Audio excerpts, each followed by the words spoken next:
It was a regular Monday morning at Jefferson Elementary. The air smelled faintly of chalk dust and floor polish. The students were settling into their seats after the bell rang, and Mrs. Thompson, the fifth-grade teacher, was already calling out names for attendance. At the back of the room sat Marcus, a quiet black boy with bright, curious eyes and neatly pressed clothes. His hands were folded neatly on his desk. He was the kind of student who listened more than he spoke. When his name was called, he answered softly, "Present," and Mrs. Thompson nodded absently before turning to the next student. The morning went by smoothly until it was time for their social studies activity. Mrs. Thompson wrote a question on the board. "What do your parents do for work?" and asked each student to share their answer. One by one, the kids stood up. Some said their dads worked in banks. Others mentioned shops, restaurants, or offices. Laughter filled the classroom as some shared funny stories about their parents' jobs. Then it was Marcus's turn. He stood up, nervous but determined. "My dad works at the Pentagon," he said clearly. His voice steady. A few heads turned. Some students exchanged looks. And then came the laughter. Mrs. Thompson chuckled too, shaking her head. "Oh, really, Marcus?" she said, her tone dripping with sarcasm. "And what does he do there? Sweep the floors?" The laughter got louder. Marcus's cheeks flushed. He looked down at his shoes, trying to keep his composure. "No, ma'am," he said quietly. "He's an intelligence officer." The class roared again. Some kids whispered, "He's lying," and others giggled. Mrs. Thompson crossed her arms, still smiling in disbelief. "Marcus, honey, it's okay to dream big, but we should always tell the truth, all right?" Marcus swallowed hard, his eyes stinging. He sat down without another word. The rest of the class moved on, but something inside him sank deeply. For the rest of the day, Mrs. Thompson didn't think much of it. To her, it was just a funny classroom moment, but to Marcus it was humiliation that burned quietly in his chest. When the bell finally rang, he packed his things silently and walked out. His friend Sam ran up to him. "Hey, don't worry about what she said. Maybe she'll believe you someday," Sam said kindly. Marcus just nodded. "Yeah, maybe," he whispered. That evening, as he walked home, his dad's car pulled up. It was a black sedan with tinted windows. His father stepped out in his usual crisp uniform, decorated with badges and a firm expression. "Hey, champ," his father greeted, smiling as he opened the door for him. "How was school?" Marcus hesitated before answering. "It was okay," he murmured. His father noticed the tone. "Just okay? That doesn't sound like my soldier," he said, placing a hand on his son's shoulder. Marcus looked up. "Dad, do people ever not believe you when you tell them where you work?" His father chuckled softly. "All the time," he said. "But I don't need them to believe me. The truth stands on its own. No matter who doubts it." Marcus smiled a little, comforted by his father's calm confidence. At home, his dad placed his briefcase on the table, full of classified folders marked confidential, and Marcus looked at it, remembering how everyone had laughed. That night, as he lay in bed, he replayed the day in his head, Mrs. Thompson's words echoing, his classmates' laughter ringing in his ears, and he made a quiet promise to himself. Someday, they would know the truth. He didn't know how or when, but he believed that the truth always had a way of walking into the room at the right moment. The next morning, Marcus woke up early, the memory of yesterday still heavy in his heart. He didn't feel like going to school, but his father's words echoed in his mind. The truth stands on its own. He got ready slowly, had breakfast in silence, and left for school with a small sigh. The streets buzzed with life, but his mind was stuck in that moment when everyone laughed at him. When he entered the classroom, a few kids whispered and giggled. One boy even joked, "Hey Marcus, did your dad fly a spaceship to work today?" And everyone around him burst into laughter again. Marcus forced a smile, trying to ignore them, but deep down, he wished someone would stand up for him. Mrs. Thompson entered the class cheerfully. Acting like nothing had happened, she began teaching, but Marcus could feel her eyes occasionally landing on him, as if she was still amused by his story. The day went on, and when lunch break came, Marcus sat alone near the window, eating his sandwich quietly. Sam, his friend, walked over and sat beside him. "You okay, man?" he asked. Marcus shrugged. "Yeah, just tired," he said. Sam leaned closer. "I think Mrs. Thompson crossed the line yesterday," he said softly. "She shouldn't have embarrassed you like that." Marcus appreciated the words but just nodded. "It's fine," he whispered. She'll see someday. Later that day, after classes ended, Mrs. Thompson was in the staff room filling out report cards when she noticed an email from the principal. It said, "Reminder, parent-teacher meetings tomorrow from 8 a.m. to 12 p.m. Please prepare progress notes for each student." She sighed, sipping her coffee, and thought to herself, "Great, another day of listening to parents brag about their kids?" She chuckled softly, completely unaware that this meeting would change her perspective forever. The next morning, parents began arriving one by one. Some wore business suits, others casual clothes. The room was filled with polite conversations and the smell of freshly brewed coffee.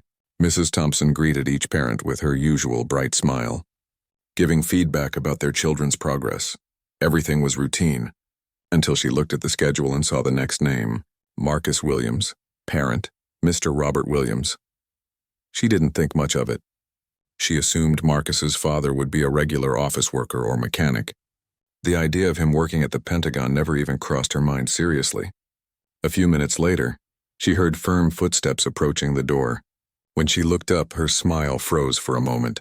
A tall man entered the room dressed in a perfectly pressed military uniform, badges glinting under the fluorescent lights, his expression calm yet commanding.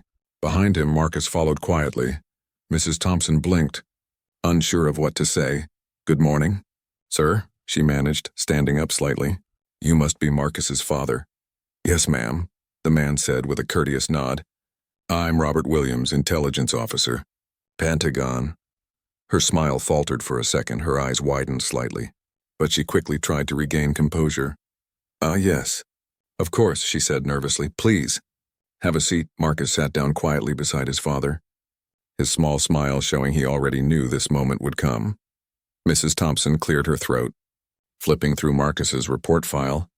"Marcus is a bright student, though he can be a bit quiet," she began, trying to sound confident. "Sometimes he shares imaginative stories in class." Mr. Williams raised an eyebrow. "Imaginative stories?" he repeated calmly. She nodded quickly. "Yes, like yesterday he mentioned you work at the Pentagon. It was quite a surprise for the students." Mr. Williams leaned forward slightly, his voice steady. "Mrs. Thompson, my son doesn't lie," he said firmly. "I do work at the Pentagon, and he has every right to be proud of that." The room fell silent. Mrs. Thompson's face turned red. She stammered, I didn't mean to doubt him. It's just," Mr. Williams continued, "you're shaping the minds of these children. Ma'am, if you mock them for telling the truth, they'll learn to stay silent even when they shouldn't." She swallowed hard, unable to look at Marcus. "You're right, sir," she said quietly. "I owe Marcus an apology," Mr. Williams nodded. "That would mean a lot," he said. Standing up slowly, "My son looks up to his teachers, and I hope his teachers can look up to him too. Someday?" Mrs. Thompson nodded, still embarrassed, her hands slightly trembling as she closed the file. As Marcus and his father walked out, the hallway seemed brighter than before. Marcus looked up at his dad. "Thank you," he whispered. His father smiled. "You didn't need me to prove anything, son." "You were already right," Marcus grinned, feeling a warmth in his chest, and for the first time, he walked down that hallway with his head held high. Behind them, Mrs. Thompson sat quietly at her desk, realizing that sometimes the greatest lessons don't come from books, but from moments that challenge our pride. The next morning, the school corridors buzzed with chatter. Students hurried to their classes, unaware that something important was about to happen in Mrs. Thompson's fifth-grade classroom. Marcus walked slowly through the hall, clutching his backpack straps, his heart lighter than usual. Yesterday's meeting had lifted a heavy weight off his shoulders. His father's calm confidence had shown him what quiet strength looked like. He entered the classroom and noticed Mrs. Thompson already sitting at her desk, her usual cheerful expression replaced by something softer, almost thoughtful. When the bell rang, the students settled down, the morning announcements ended, and Mrs. Thompson stood up, holding a small notebook in her hands. "Class," she began, her voice steady but humble. "Before we start today's lesson, I owe someone an apology." The students looked at each other, whispering curiously, wondering what was going on. She turned toward Marcus. "Yesterday I said something that wasn't kind, and it was wrong of me to make fun of anyone, especially when they were telling the truth," she said sincerely. "Marcus, I'm truly sorry for doubting you." The room went silent. Every pair of eyes turned to Marcus. He blinked, surprised. He had not expected her to say that in front of everyone. His heart raced as all the kids stared, waiting for his reaction. Slowly, he stood up and said softly, "It's okay, ma'am," he replied. "Thank you for saying that." Mrs. Thompson smiled faintly. "You're a remarkable young man," she said, "and I learned something very important from you and your father yesterday." Then she turned to the rest of the class. "Sometimes we think we know everything about people," she said, "but the truth is we only see what's in front of us, not the stories behind them." The students listened quietly, a few shifting uncomfortably, perhaps thinking about the laughter they had joined in. From that day forward, something changed in the classroom. Mrs. Thompson became more patient, more respectful when students shared their thoughts. She encouraged them to speak up about their families, dreams and stories, no matter how big they seemed. For Marcus, the change was even more powerful. He felt seen, he felt respected, and he realized that sometimes people just needed to be shown the truth, not told it. During recess, Sam walked up to him, grinning. "Man, that was awesome," he said. "I've never seen a teacher apologize before." Marcus laughed softly. "Yeah, me neither," he said, "but I guess everyone learns. Even teachers." As they walked toward the playground, a few other kids joined them, ones who used to tease Marcus before. They now treated him with new respect, asking him questions about his dad's work, about what the Pentagon was like. Marcus answered politely. Though he didn't know all the details, his father didn't share classified information, but he knew enough to describe the pride he felt when his dad talked about serving his country. Later that week, Mrs. Thompson asked Marcus if his father would be willing to visit the class and talk about his job. Marcus was surprised. "I can ask him," he said. That evening at dinner, he mentioned it to his dad. "Mrs. Thompson wants you to visit our class," he said shyly. "To talk about your work." Mr. Williams raised his eyebrows, a slow smile spreading across his face. "Really?" he said. "Well, I suppose I could make that happen." Marcus grinned, imagining the look on everyone's faces when his dad would actually walk into their classroom again, this time as a guest speaker. The following Friday, the school arranged a special career day.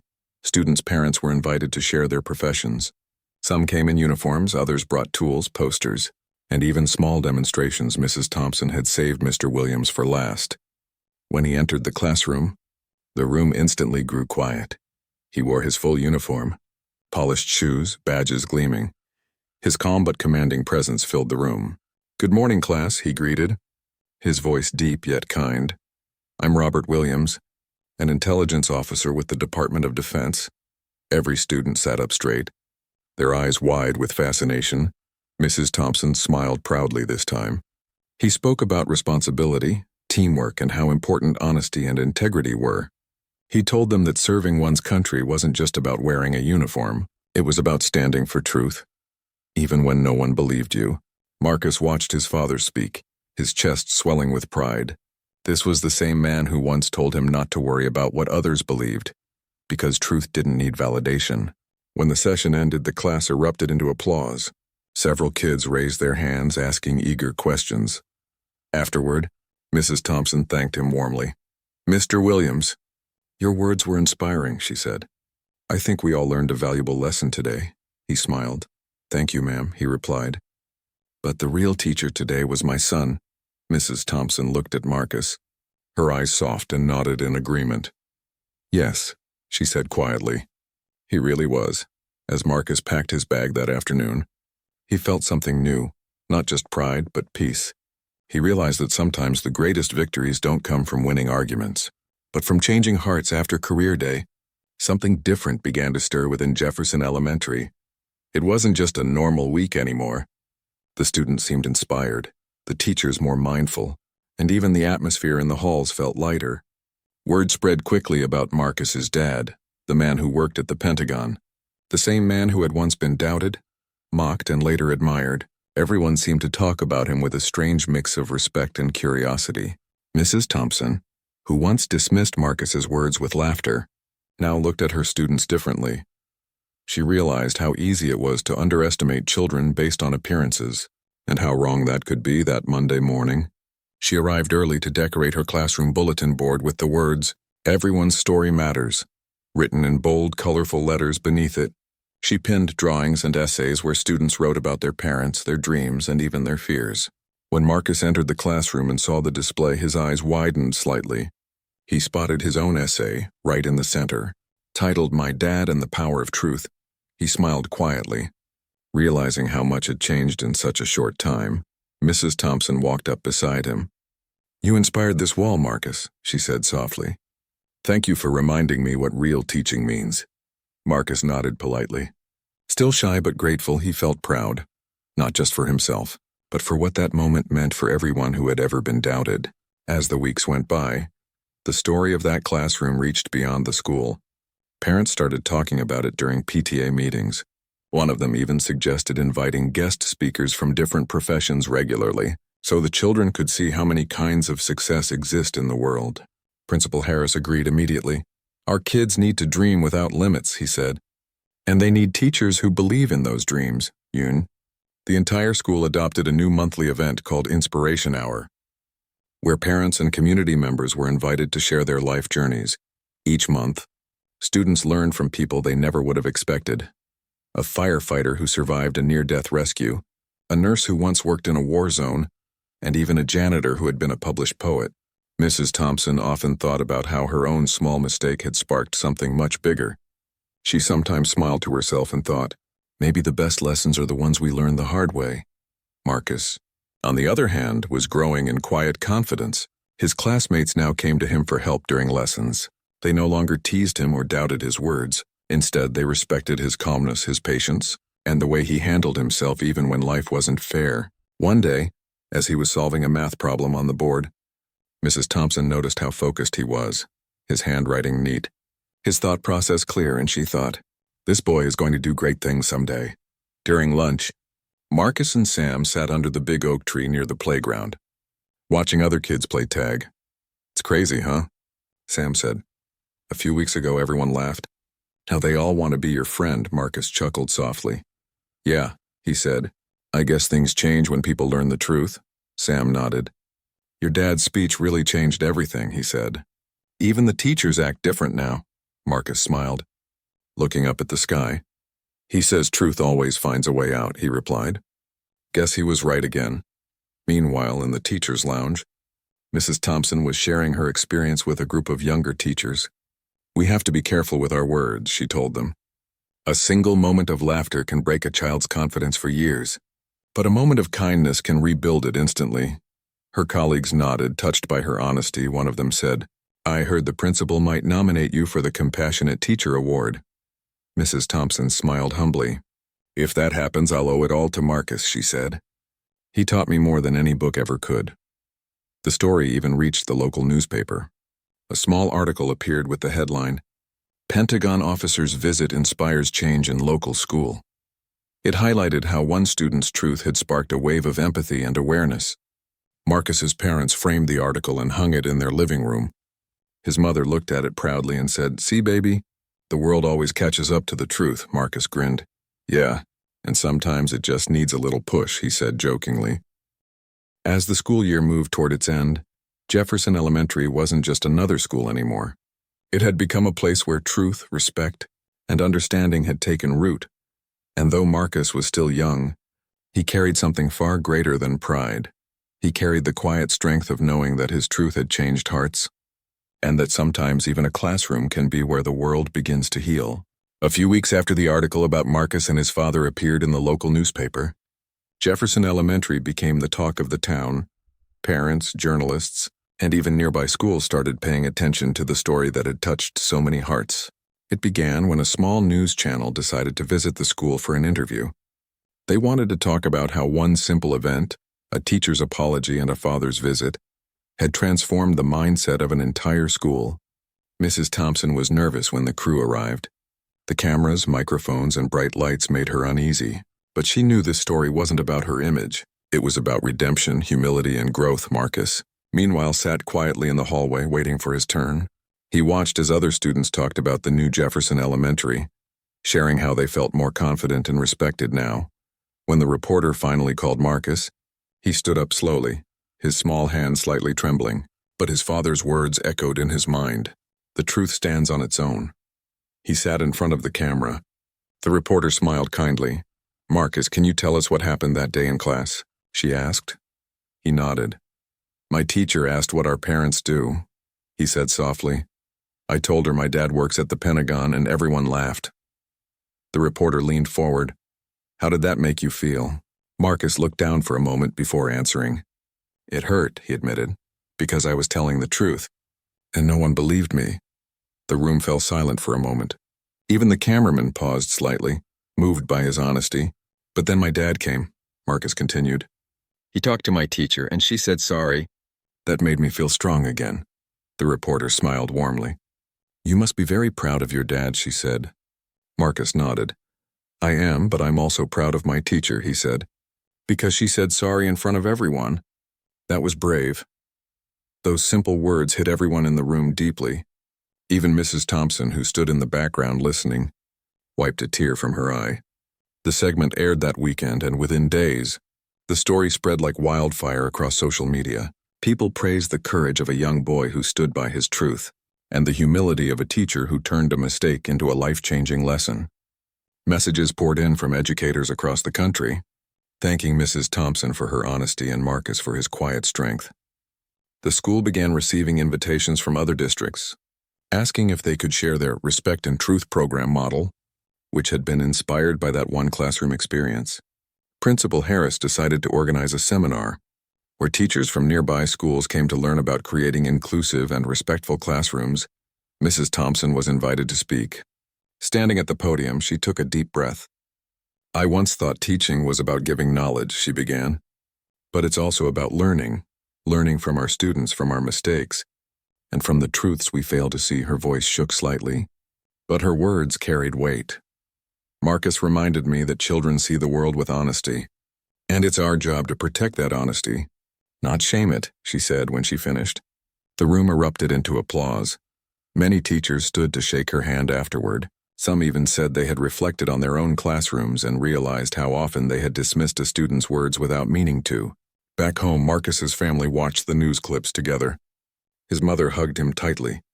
You've done something big, baby, she whispered. You didn't just stand up for yourself. You helped change people's hearts. His father smiled proudly. Sometimes, son, the strongest message doesn't come from power or rank, he said. It comes from quiet truth and grace, Marcus grinned, his eyes bright. I didn't mean to change anything, he said shyly. I just wanted them to believe me, his father chuckled. That's how change starts without even trying. Weeks passed, and Jefferson Elementary received an official letter from the city's education department, commending their efforts for promoting respect, diversity, and empathy in schools. Principal Harris gathered everyone in the auditorium. Reading the letter aloud, the students clapped and cheered. Mrs. Thompson smiled proudly at Marcus, who sat in the front row beaming that afternoon. As the sun set behind the schoolyard, Marcus stayed behind. Sitting on the steps outside the building, he watched the golden light fade and thought about how much had changed. He had once been the quiet boy in the back row, the one no one believed, but now he had become the voice that reminded everyone that truth, no matter how small, deserves to be heard. As he stood up to leave, Mrs. Thompson walked out and joined him. You know, Marcus, she said softly, every time I see you, I'm reminded of how strong honesty can be. Marcus smiled. You taught me that too, ma'am, he said, because saying sorry takes courage too. They both smiled quietly. The teacher and the student, once separated by misunderstanding, now connected by mutual respect, and somewhere in the distance, the sound of laughter echoed from the playground. But this time it wasn't cruel or mocking. It was pure, joyful, and full of light, a sign that the school had truly changed. It had been nearly a month since the story of Marcus and his father spread across the news. Life at Jefferson Elementary had settled into a peaceful rhythm again. But something unexpected was about to happen that would take Marcus's story far beyond the walls of his school. One Thursday afternoon, Principal Harris sat in his office sorting through mail. Most of it was routine paperwork until he noticed a letter with an official seal. Embossed in gold at the top, it read, United States Department of Defense. He blinked, surprised, and quickly tore it open. Inside was a neatly folded letter addressed to Mr. Robert Williams and his son Marcus, inviting them to Washington, D.C. for a special recognition ceremony. Principal Harris read it twice, just to make sure it was real, then smiled widely. This was no ordinary invitation. It was from the Pentagon itself, signed by a senior defense official that afternoon. He called Mrs. Thompson and Marcus to his office. When they entered, he gestured for them to sit. His grin barely contained. "Marcus," he said warmly, "you and your father have been invited to Washington, D.C. by the Pentagon." Marcus's eyes widened. "The Pentagon?" he repeated softly, unsure if he had heard correctly. Mrs. Thompson covered her mouth in surprise. "That's incredible," she whispered. Principal Harris nodded proudly. "They want to honor your father's service and your courage, son," he said. "Apparently, someone in the Department of Defense saw your interview and was deeply moved." Marcus sat there stunned. The room suddenly felt smaller. His heart pounded. He didn't know what to say. That evening, when his father came home, Marcus ran to him, waving the letter excitedly. "Dad, they invited us to the Pentagon," he shouted. Mr. Williams took the letter, read it carefully, and then smiled proudly. "Well, looks like they finally want to meet my best partner," he said, placing a hand on his son's shoulder. His mother hugged him tightly. "You're going to Washington, baby," she said. "You're going to see where your daddy works." The following week, the Williams family boarded a flight to Washington, D.C. Marcus looked out the airplane window, watching the clouds drift by.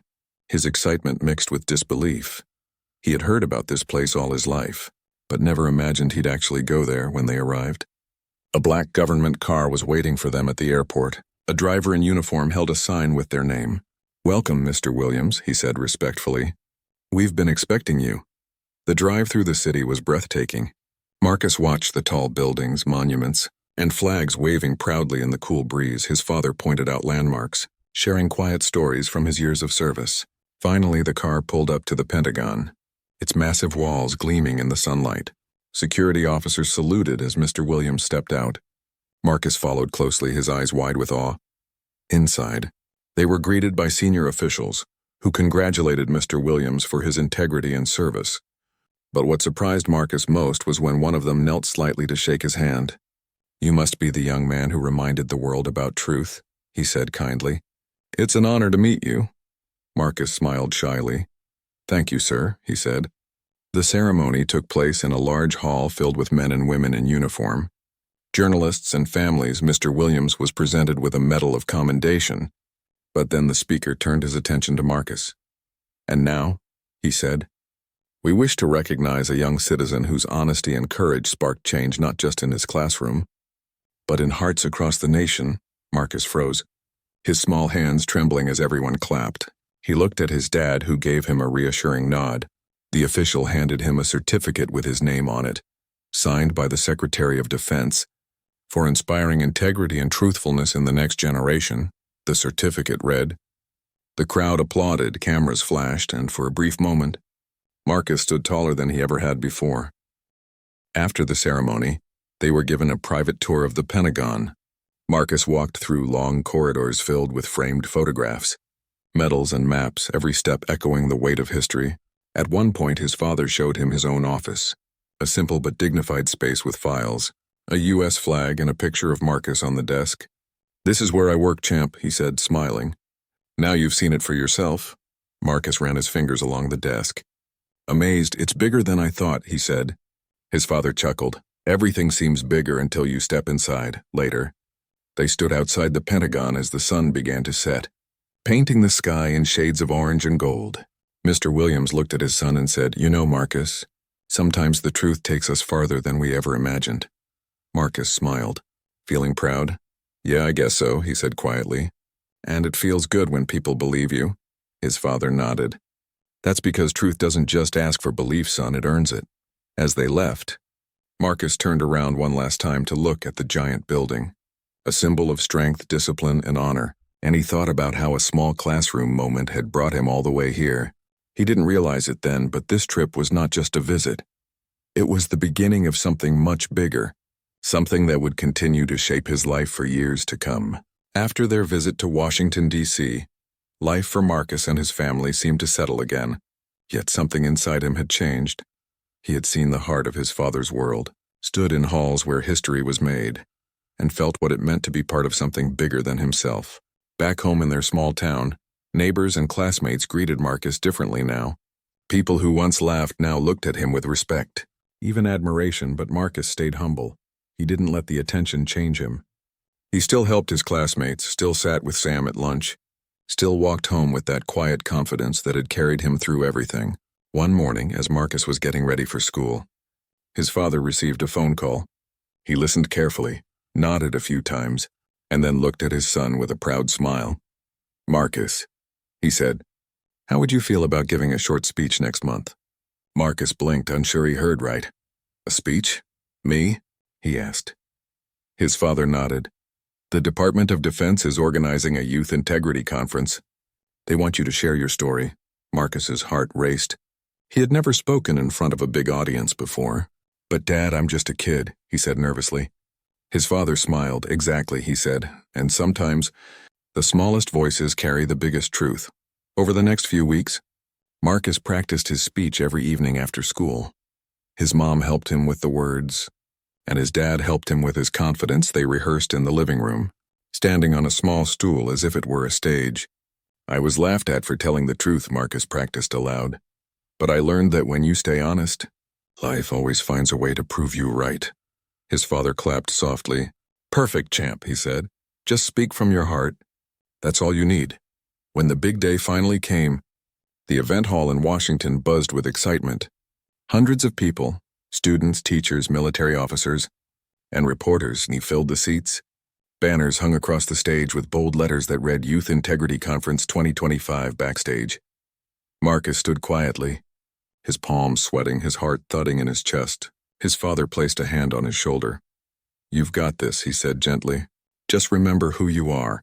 When his name was called, Marcus walked onto the stage, his small footsteps echoing through the silence. The bright lights made him blink, but when he looked out at the crowd, something inside him steadied. He took a deep breath and began. "Good morning, everyone. My name is Marcus Williams," he said clearly. "I'm 10 years old, and I want to tell you about the day I learned how powerful the truth can be." The audience leaned forward, listening intently. His voice trembled at first, but grew stronger with every word. He told them about the day in class, how he had said his dad worked at the Pentagon, how everyone had laughed, and how his teacher mocked him. He paused for a moment, taking a breath. "That day, I felt small," he said softly, "but my dad told me that the truth stands on its own, even if no one believes it." The audience was silent, some nodding, others holding back tears. "Later, my teacher apologized," Marcus continued, "and I learned that sometimes grown-ups can make mistakes too. But when they say sorry, it doesn't make them weak. It makes them brave." A murmur of agreement rippled through the crowd. His words, so simple yet sincere, touched hearts more deeply than anyone expected. "I just want to say," Marcus concluded, "that if you ever tell the truth and someone laughs at you, don't give up, because truth doesn't need to be loud to be real." He looked up, his eyes shining under the lights. "The truth will always walk into the room, just like my dad did that day." When he finished, the hall erupted into applause. People rose to their feet, cheering and clapping. His father stood proudly at the side of the stage, eyes glistening with emotion. Reporters rushed to cover the story. Social media flooded with clips of his speech. People from around the world commented on how inspiring his words were. News anchors called him the boy who reminded America of honesty. Schools began showing his speech in classrooms, and teachers across the country discussed his story as a lesson on respect and integrity. That night, back in the hotel, Marcus lay in bed. Still buzzing from the moment, his father sat beside him and said, "You did something today that even grown men struggle to do. You spoke truth with grace." Marcus smiled sleepily. "I was scared at first," he admitted. "But when I saw everyone listening, it felt like the world was finally quiet enough to hear the truth." His father chuckled softly. "That's what happens when you speak from the heart," he said. The next morning, Marcus woke up to find his name trending online. Newspapers carried headlines like, "The boy who spoke the truth heard around the nation." His school even received letters from children across the country thanking him for inspiring them to be honest. But through it all, Marcus remained humble. He didn't care about fame or attention. He cared that people had listened and that maybe, somewhere, another kid who was once laughed at would now stand a little taller, because Marcus had learned something powerful, that truth, once spoken with courage, can echo far beyond the room where it was first heard. Months passed since Marcus gave his unforgettable speech, yet the echo of his words continued to ripple across classrooms. offices and homes all over the country. He had become more than just a boy who told the truth. He had become a symbol of honesty, humility, and quiet strength. Jefferson Elementary proudly displayed his photo on their wall of inspiration, right next to the motto he had unknowingly lived by. The truth stands on its own, written in bold letters for every student to see. Each morning, new students walked past that wall, some pointing, some whispering, but all understanding the message behind that small, confident smile that belonged to Marcus Williams. Mrs. Thompson often stood near that wall watching the children read his story. She felt a deep sense of pride mixed with humility. She still remembered the day she had laughed, and how much that single moment had taught her about compassion. One day during a teachers' meeting, Principal Harris announced a new annual award, the Marcus Williams Truth and Respect Award, given to a student who showed honesty and courage. The room filled with applause, and Mrs. Thompson couldn't hold back her tears. "It's the least we can do," she said softly. He reminded us what teaching truly means. Meanwhile, life for Marcus had returned to a quieter rhythm. He went back to being a normal student, finishing his homework, playing soccer with Sam, and helping his mom in the garden. Yet everywhere he went, people recognized him. Some stopped him to thank him. Others simply smiled as he passed. He didn't crave attention. He just wanted to keep learning, to keep growing, but he carried with him a wisdom beyond his years. One crisp autumn afternoon, as leaves danced across the schoolyard, Mrs. Thompson invited Marcus to speak at the assembly for the new school year. He agreed shyly, though he wasn't sure what he would say this time. When he stood on stage, the younger students looked up at him with wide, curious eyes. He smiled and said, "You don't need to be loud to be brave sometimes. Being honest is the strongest thing you can do."